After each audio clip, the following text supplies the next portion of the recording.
जन संघर्ष यात्रा के समापन में आज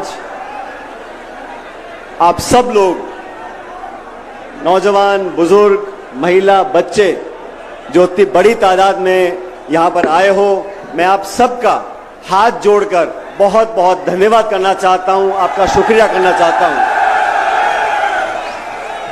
साथियों, मुझसे पूर्व वक्ताओं ने मंच पर अपनी बात रखी। मैं इस मौके पर आपको बताना चाहता हूं क्या परिस्थितियां पैदा हुई, राजस्थान में क्या घटनाक्रम पैदा हुआ, जिसको लेकर इस यात्रा को हमने निकाला। आप सब जानते हो, जब 2013 में हमारी सरकार राजस्थान से हटी थी, उस समय 200 में से कांग्रेस के मात्र 21 विधायक रह गए थे। उस समय सोनिया गांधी जी, राहुल गांधी जी ने, मैं केंद्र सरकार का मंत्री था, मुझे जिम्मेदारी दी कि राजस्थान में पार्टी का बहुत बुरा हाल हो गया, आपको जाके पार्टी का अध्यक्ष बनना है। और इतिहास गवाह है, मंच पर तमाम हमारे साथी बैठे हैं, आप सब ने देखा 2013 से 18 तक हमने खून पसीना बहाकर सब साथियों ने, सब वरिष्ठ नेताओं ने, कार्यकर्ताओं ने एकजुटता का परिचय दिया और 2018 तक हम लोगों ने मेहनत करी। इन 5 सालों में हमने वसुंधरा जी की सरकार, जो भाजपा की सरकार थी, उसका विरोध किया, कड़ा विरोध किया, नीतियों के आधार पर, शासन के आधार पर, प्रोग्राम के आधार पर और भ्रष्टाचार के आधार पर।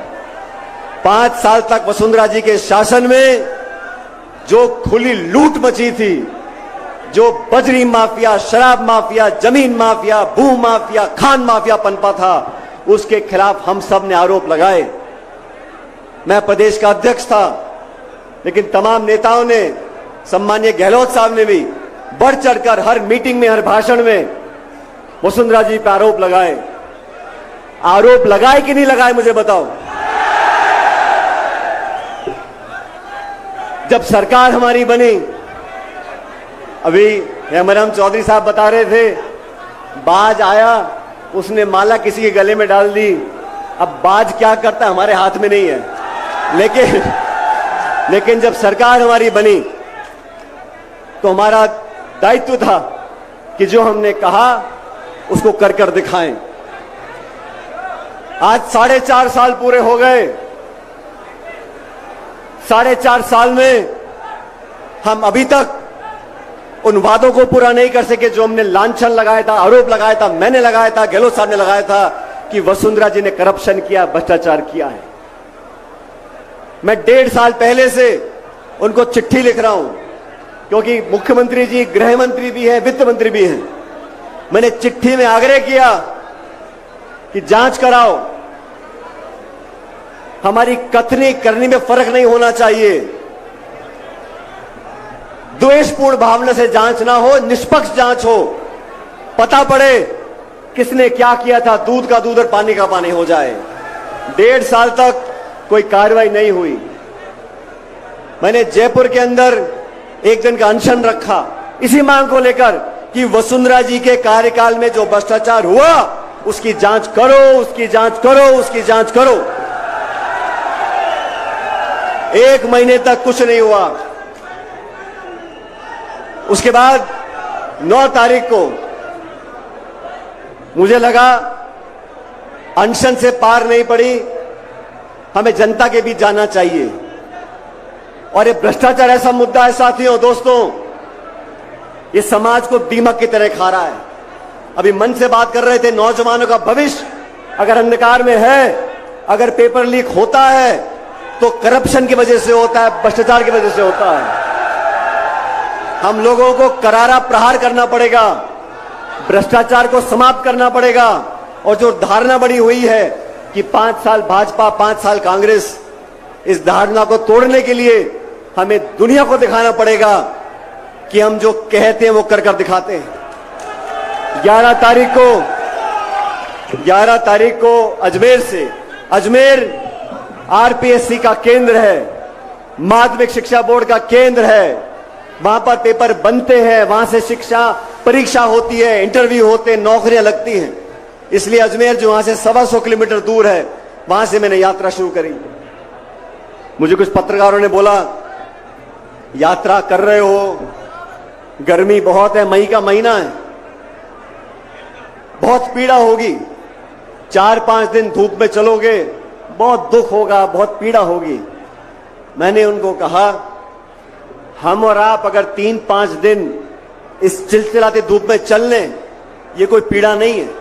लेकिन वो लड़का लड़की जो पढ़ लिख कर 1-2 साल मेहनत करते हैं, कोचिंग करते हैं, ट्यूशन लेते हैं और किराए के मकान में रहकर लाखों रुपया खर्च कर एग्जाम लिखने जाते हैं, वो पेपर लीक हो जाता है, उसके बाद कैंसिल हो जाता है।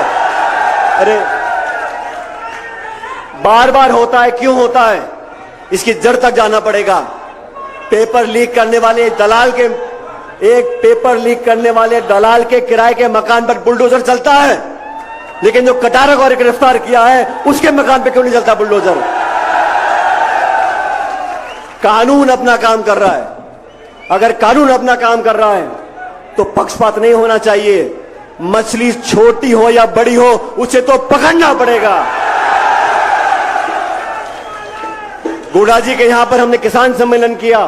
केंद्र की सरकार ने एमएसपी पर कानून बनाने की बात करी थी, आज तक कुछ किया नहीं। ये बीजेपी वाले भी जो है, ये बहुत झूठे लोग हैं, झूठे वादे करते हैं। हमने उनको ललकारने के लिए झुंझुनू के अंदर एक आम सभा करी। वहां मैंने कहा, नागौर में इस बात को मैंने बोला, भाई ये पेपर लीक होता कैसे? ये पेपर लीक तिजोरी से निकलकर लोगों की जेब तक कैसे पहुंचता है? इसमें भ्रष्टाचार होता है। ये पूरा तंत्र, इसको बदलना पड़ेगा। तब कहा गया कि इस पेपर लीक जांच में कोई अधिकारी शामिल नहीं है, कोई नेता शामिल नहीं है। मैं पूछना चाहता हूं, जांच पूरी हुई नहीं, आप घोषणा कर रहे हो कि कोई किसी का कोई लेन देना नहीं है। अभी कटारा को आपने अरेस्ट कर लिया। ये कटारा जो सदस्य बने आरपीएससी के, किसके कहने पर बने, उसका पता करना पड़ेगा। ये आसमान से तो आए नहीं है। भ्रष्टाचार का मुद्दा नौजवानों के जीवन को अंधकार में धकेल रहा है। मैं तो साथियों आपसे कहना चाहता हूं, इस यात्रा में हम निकले, इस यात्रा का जो संकल्प था जनसंघर्ष यात्रा का, वो भाजपा के शासन में हुए भ्रष्टाचार की जांच कराना था। इस यात्रा का उद्देश्य नौजवानों के साथ जो धोखा होता है, जो भ्रष्टाचार होता है, उसको समाप्त करने का हमारा उद्देश्य था। मैं आप सबका धन्यवाद करना चाहता हूं। जब मैं अजमेर से निकला था, बड़ी गर्मी थी, बहुत से लोग बोलते थे हो सकता है कुछ लोग यात्रा में ना जुड़ पाएं, और मैं आप लोगों से एक सवाल पूछना चाहता हूं। आप सचमुच सच जवाब देना।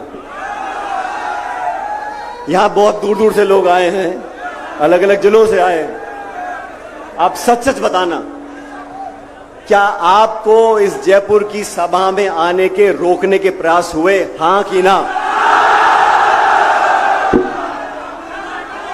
इसके आगे मुझे कुछ बोलना नहीं है, क्योंकि यही वसुंधरा जी की सरकार में मैंने 12 से झालावाड़ 100 किलोमीटर की पदयात्रा, किसान न्याय यात्रा निकाली थी। उस समय की सरकार ने बहुत कोशिश की। कलेक्टर, एसपी, बीडीओ, तहसीलदार, पटवारी, मास्टर, पूरे सरकार का महकमा लग गया था लोगों को रोकने के लिए। लोग रुके नहीं, किसान यात्रा हुई और उस सरकार को हमारे किसानों की मांग को मांगना पड़ा।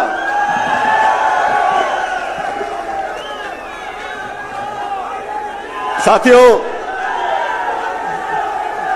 हमारा जनसंघर्ष किसी नेता के खिलाफ नहीं है, हमारी यात्रा किसी के विरोध में नहीं है। लेकिन मैं आज इस मन से कहना चाहता हूं, हमारी यात्रा भ्रष्टाचार के खिलाफ है। हमारी यात्रा नौजवानों के भविष्य को बेहतर बनाने के पक्ष में है और हम इसमें रुकने वाले नहीं हैं। अभी आपने भाषण सुना आदरणीय हेमाराम जी का। कुछ दिन पहले हम सब बाड़मेर गए थे और हेमाराम जी बहुत कम कम बोलने वाले व्यक्तियों में से हैं, लेकिन आज मैं उनका भाषण सुन रहा था। ये कहां की नीति है? अपनी पार्टी के नेताओं को बदनाम करो और भाजपा के नेताओं का गुणगान करो, ये चलने वाला नहीं है।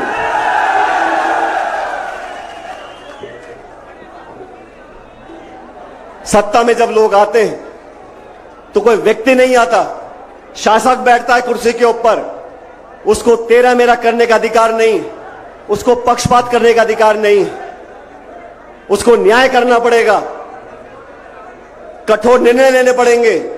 और मैं बार बार बोलता हूं, 6 महीने के बाद चुनाव राजस्थान के अंदर है।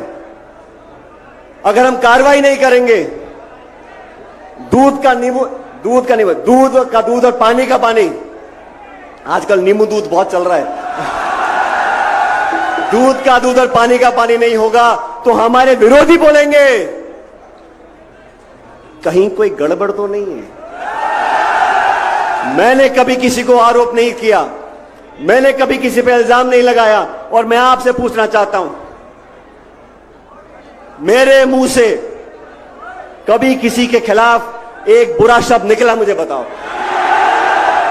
और मैं आपसे पूछना चाहता हूं, मेरे खिलाफ गाली देने में कोई कमी रखी क्या? चुन चुन कर मुझको भला बुरा कहा गया, मेरे को कोई चिंता नहीं। आप मुझको गाली दो, अपमानित करो, आरोप लगाओ, मुझको, हमारे साथियों को इससे भी निचले स्तर के आरोप लगाओ, हमें कोई चिंता नहीं। लेकिन इस लोकतंत्र में जो आज आप सब लोग बैठे हो, आप ही गणेश हो, आप ही जनार्दन हो, और आपके आशीर्वाद से यहां पर लोग आगे बढ़ते हैं, पीछे आते हैं। किसी को गलतफहमी नहीं होनी चाहिए। साथियों, राजस्थान के अंदर हर साल 20 से 25 लाख नौजवान बच्चे बच्चियां 20 से 25 लाख नौजवान बच्चे बच्चियां सरकार द्वारा जो एग्जाम होते हैं वो लिखते हैं। हर बच्चा बच्ची तैयारी करता है, उसके माँ बाप पेट काट कर उसके लिए पैसा इकट्ठा करते हैं। गांव से जो बच्चा आता है जयपुर पढ़ने के लिए, वो क्या खर्चा करता है, किताब में, ट्यूशन में, कोचिंग में, पैसे में, खाने पीने में, कैसे कैसे पैसा इकट्ठा वो करते हैं। लाख रुपया साल का खर्च होता होगा। लेकिन मैं कहना चाहता हूं, जिन बच्चों के पेपर कैंसिल हो गए, जिनकी उम्र निकल गई, जिनके मन में मायूसी आ गई, नौजवान के मन में अगर मायूसी आ जाएगी तो देश का भविष्य बेहतर नहीं है। ये जन संघर्ष यात्रा नौजवानों के कलेजे में आग लगाने के लिए है, उनको विश्वास दिलाने के लिए है। हमें हताश होने की जरूरत नहीं है, रास्ते निकलेंगे, भविष्य बेहतर होगा।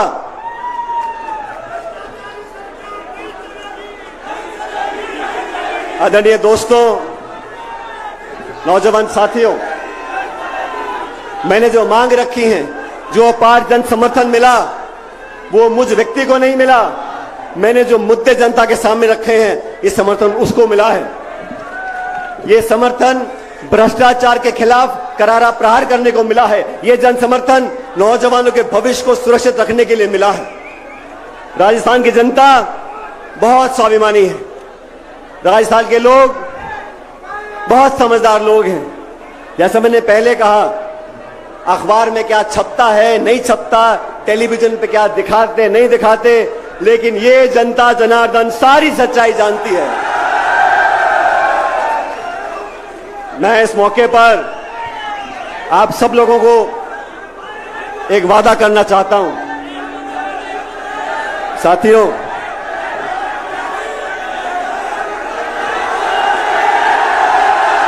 मैं आप लोगों को वादा करना चाहता हूं,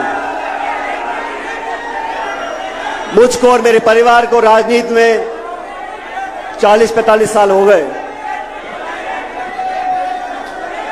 अब नेट बंद करो, बिजली बंद करो, जनता बंद होने वाली नहीं है। मुकेश जी, ये नेट पेट सब फेल हो जाएंगे, चिंता मत करो। 20-22 साल से मैं राजनीति कर रहा हूं। मुझे भी बड़े बड़े मौके मिले जनता की सेवा करने का, केंद्र में, राज्य में, सांसद, विधायक, बहुत सारे पद मिले। लेकिन ये प्रदेश और देश की जनता जानती है मेरी निष्ठा, मेरी ईमानदारी और हम लोगों के काम करने के तरीके में मेरा सबसे घोर विरोधी भी उंगली नहीं उठा सकता। ये हमारी कमाई है, ये जनता का विश्वास है। इस पे तुम कितने भी आरोप लगा लो, कितनी भी चुगली कर लो, कितनी भी अफवाह फैला लो, आप लोग इन बातों को मानोगे कि नहीं मानोगे? मैं आप लोगों को वादा करना चाहता हूं साथियों, इस यात्रा में बहुत सारे साथी हमारे साथ चले। मैं आप सबको आश्वासित भी करना चाहता हूं और वादा करना चाहता हूं अब सबके सामने, मैं किसी पद पे रहूं या ना रहूं, मैं राजस्थान की जनता और नौजवानों की सेवा अपनी आखिरी सांस तक करता रहूंगा। और मैं डरने वाला नहीं हूं, मैं दबने वाला नहीं हूं, मैं आपके लिए लड़ा हूं और लड़ता रहूंगा। ये वादा मैं खुले आसमान नीचे करके जा रहा हूं। प्यार से मांगो, हम हाथ काट के दे देंगे। धमका के मांगोगे तो हम हिलने वाले नहीं हैं। हम लोगों ने कमी नहीं छोड़ी मेहनत करने में, खून पसीना बहाने में। मेरे साथ जो हजारों लोग चले हैं, आज मैं आपको बताना चाहता हूं, आप नौजवानों के पैरों के छालों की कसम, मैं अब पीछे हटने वाला नहीं हूं। आपके साथ रहूंगा, हमेशा रहूंगा। राजनीति सिर्फ सत्ता लेने के लिए है, राजनीति सिर्फ पद पर बैठने के लिए है। नौजवान दर दर भटकता रहे, हम सिर्फ सत्ता का सुख लेंगे, ये संभव नहीं है। जो भी कुर्बानी देनी होगी मैं देने को तैयार हूं, जो भी करना होगा मैं करने को तैयार हूं। अभी चुनाव हुआ कर्नाटक में, भारतीय जनता पार्टी की सरकार थी, कांग्रेस पार्टी ने आरोप लगाया ये 40% की भ्रष्ट सरकार है। जनता ने आरोपों को स्वीकार किया, कांग्रेस को बहुमत दिया और भाजपा को मैदान से भगा दिया। ये भ्रष्टाचार ही वो चीज है जो लोगों के दिल में गुजरती है। हमने भी किया था राजस्थान में, लेकिन अब कोई सफाई दे रहा है, दूध और नींबू। कोई कह रहा है कितनी बार बात हुई, 10 बार हुई, 15 बार बात हुई, 20 बार बात हुई। अरे मैंने तो कभी कहा ही नहीं कि मिली भगत है। मैं तो इतना कह रहा हूं कि हमने अपनी जबान से जो वादा किया लोगों के बीच में, उसको कृपया करके पूरा कर दो। जनता के बीच जाना है हमारे को 6 महीने के बाद। इतने सारे लोग यहां धूप में खड़े, यहां आप लोग सच में मेरी ताकत, हम सबकी हिम्मत, और जो मंच पर लोग बैठे हैं हम सब आपके सेवक हैं। हम किसी के खिलाफ नहीं हैं, हम किसी का विरोध नहीं करते, लेकिन सच और न्याय का रास्ता, उस पर हम चलते रहेंगे। अब दोस्तों, वसुंधरा जी के ऊपर जो आरोप लगाए हम लोगों ने, उसको पूरा करने का समय आ गया। और भी वेद सोलंकी जी भाषण दे रहे थे। वेद बहुत जज्बाती व्यक्ति है, मैं वेद जी आपको बताना चाहता हूं, जिन बच्चों ने पेपर लिखे उनके पेपर कैंसिल हो गए, लीक हो गए।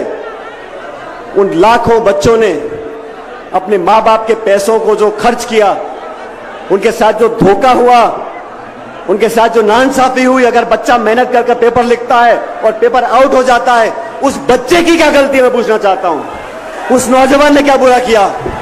इसलिए हमारी सरकार, हम लोग, ये मैं मांग करता हूं, जितने भी बच्चे हैं जो पेपर लीक से प्रभावित हैं, प्रत्येक नौजवान को आर्थिक मुआवजा देना चाहिए जो उसका खर्चा हुआ है।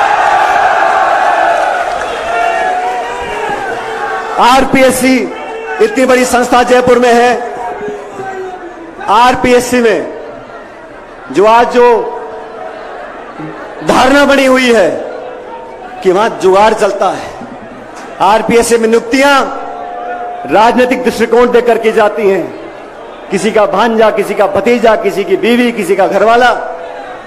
मैं मांग करता हूं, अगर दोबारा नौजवानों का विश्वास कायम करना है, एक उदाहरण प्रस्तुत करना है, तो ये आरपीएससी को बंद करो, एक नई व्यवस्था कायम करो।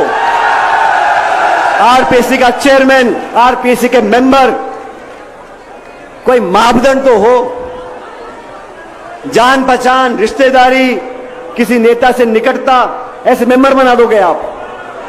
मेंबर को हटाने के लिए राष्ट्रपति तक जाना पड़ता है, लेकिन बनाने में क्या है, एक ऐसा कानून बने पारदर्शी तरीके से, आरपीएससी का चेयरमैन, आरपीएससी के मेंबर, और जो जांच होती है, जब हाईकोर्ट का जज बनता है उसकी आईबी जांच करती है, उसकी पृष्ठभूमि की जांच की जाती है, कहां उठता है, कहां बैठता है, क्या खाता है।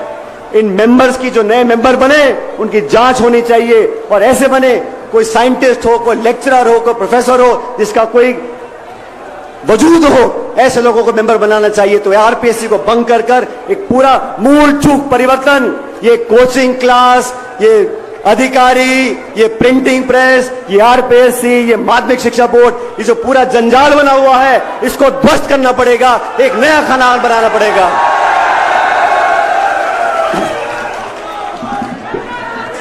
और तीसरी बात, वसुंधरा जी की सरकार के समय जो हमने आरोप लगाए थे, गहलोत साहब ने लगाए थे, हमने लगाए थे, उस पर जांच करने का समय आ गया। साथियों,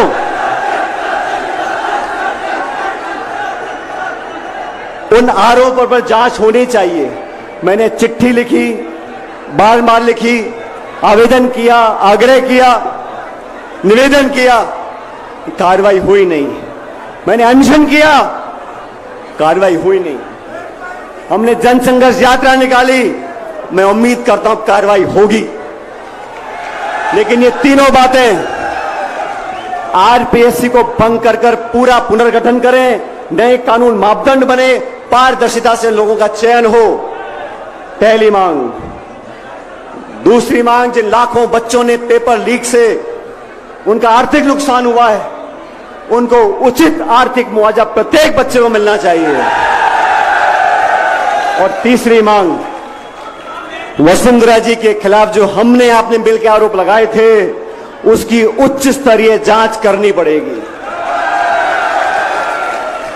आज तारीख हो गई 15 तारीख। इन तीनों मांगों को अगर आप सब समर्थन करते हो, तो दोनों हाथ खड़े कर मुझे बता दो कि ये मांग होनी चाहिए कि नहीं होनी चाहिए। अब इन मांगों को मनाने के लिए 15 मई आज का दिन है। आज हमारी जनसंघर्ष यात्रा यहां पर समाप्त हो रही है, आज की जयपुर में। लेकिन इस महीने के आखिर तक 15 दिन बचे मेरे ख्याल, इस महीने के आखिर तक ये तीनों मांगे नौजवानों के हित में और भ्रष्टाचार के खिलाफ अगर नहीं मानी गई, तो मैं आप लोगों को बताना चाहता हूं, अभी मैंने गांधीवादी तरीके से अनशन किया है, जनसंघर्ष यात्रा करी है। महीने के आखिर तक अगर कार्रवाई नहीं होती, तो पूरे प्रदेश में मैं आंदोलन करूंगा आप लोगों के साथ।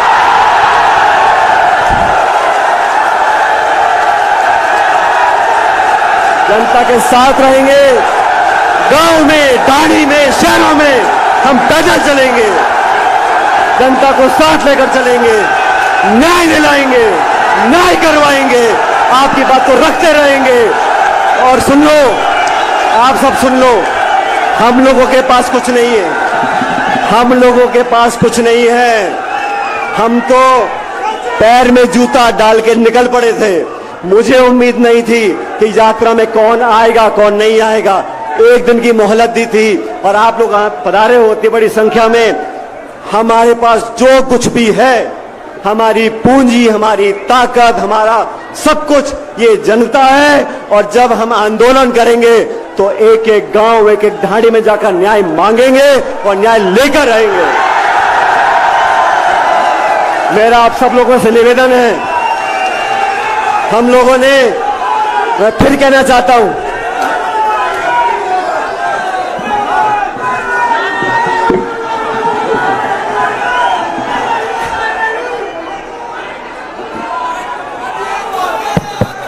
अगर 15 दिन में मांगे नहीं मानी गई तो अब याचना नहीं रण होगा, वो बारी भीषण होगा।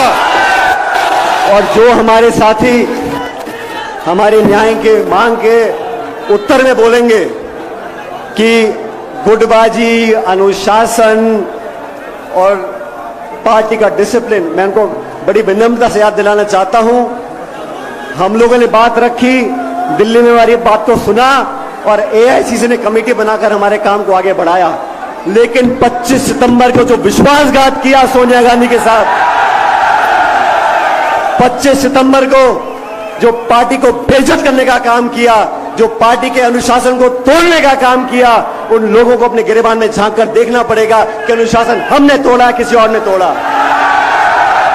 हम तो बिना पद के, गाली खा खा के, खून के घूंट पी पी के जनता में जाके संगठन का काम कर रहे हैं, और आप मलाई खा खा के, गाली दे दे के हमको बदनाम करने का काम कर रहे हो। यह होने वाला नहीं है। इसलिए साथियों, आपसे अंतिम निवेदन करना चाहता हूं, ये सभा आपकी है। मुझे जानकारी मिली है कि कुछ लोग इस सभा में उत्पात मचाने की कोशिश कर सकते हैं, तो कृपा करके शांति से अपनी जगह बैठें और आराम से सभा को समाप्त होने दें। कोई कोशिश भी करे, हमें उत्तेजित नहीं होना है। ये बात ध्यान रखना, हम लोग जिस विचारधारा से बने हुए हैं वो महात्मा गांधी की विचारधारा है। प्यार, मोहब्बत, अपनापन, भाईचारा, 36 कौम को साथ लेकर चलने वाली विचारधारा है। और मेरे कुछ ऐसे भी साथी हैं जो बहुत बड़ी गलती करते हैं। वो गलती क्या करते हैं? हमको एक सीमित दायरे में बांधने की कोशिश करते हैं। ये फला धर्म का है, फलाने जिले का है, फलानी समाज का है। तो कान खोल के सुन लो, मेरी रगों में लाल खून है और मैं इस 36 कौम का बेटा हूं और इस प्रदेश के लिए सब कुछ करने को तैयार हूं। इसलिए आपसे निवेदन, शांति बना के रखो। जो भी करना होगा संयम से करेंगे, आत्मविश्वास से करेंगे। आपने अपने लिए, हमारे लिए जो संकल्प लिया है उसको आगे बढ़ाएंगे। लेकिन आज की सभा जब समाप्त हो तो कृपया करके शांति और भाईचारे से इस सभा को समाप्त करें। आप सब लोगों का जो मंच पे खड़े हैं, वो हम सब नतमस्तक हैं आपके आगे, और जो सभा में दूर धूप में खड़े हैं, मैं आपका हाथ जोड़ के धन्यवाद करना चाहता हूं। आप लोगों ने जो हिम्मत और ताकत दी है वो हमारे हाथों की शक्ति है। हम आपको कभी नीचा नहीं देखने देंगे, वादा करते हैं। बहुत बहुत धन्यवाद, आपका शुक्रिया। राम राम साहब।